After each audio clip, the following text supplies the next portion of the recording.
दोस्तों, एक ख़ानदान ने नया घर बनाया और अपने घर में उन्होंने बच्चों का एक अलग कमरा बनाया, जिसकी बनावट कुछ यूँ थी कि कमरे में मौजूद बच्चों के बिस्तर के पिछली तरफ खुदावंद यीशु मसीह की बहुत बड़ी तस्वीर लगाई और उसके बिल्कुल सामने यानी पाँव की तरफ ड्रेसिंग टेबल रखा,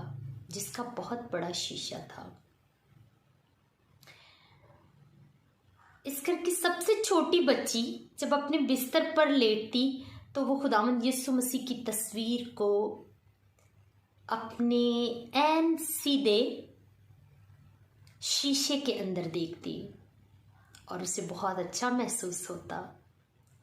लेकिन जब वो उठती कि इस तस्वीर को अच्छी तरह देख सके तो वो खुद तस्वीर के सामने आ जाती और शीशे में अपना आप देखती। इस मसले को लेकर वो अपनी वालिदा के पास गई और शिकायत की कि मामा, ये क्या है कि जब मैं खुद सामने आती हूँ तो मैं खुदावंद यीशु मसीह को नहीं देख पाती और जब मैं हटती हूँ तो मैं खुदावंद यीशु मसीह को देख पाती हूँ। अज़ीज़ों, हमारी ज़िंदगी भी बिल्कुल यूं ही है। जब हम अपनी भरपूरी में रहते हैं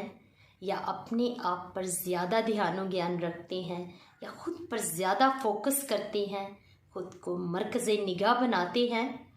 तो हम ना खुदा को देख पाते हैं और ना दूसरों को देख पाते हैं। लेकिन जब हम अपने आप को घटाते हैं, कम करते हैं या पीछे करते हैं तो हम खुदा को भी देख पाते हैं और दूसरों को भी। आए अपने आप को साइड पे करने के लिए,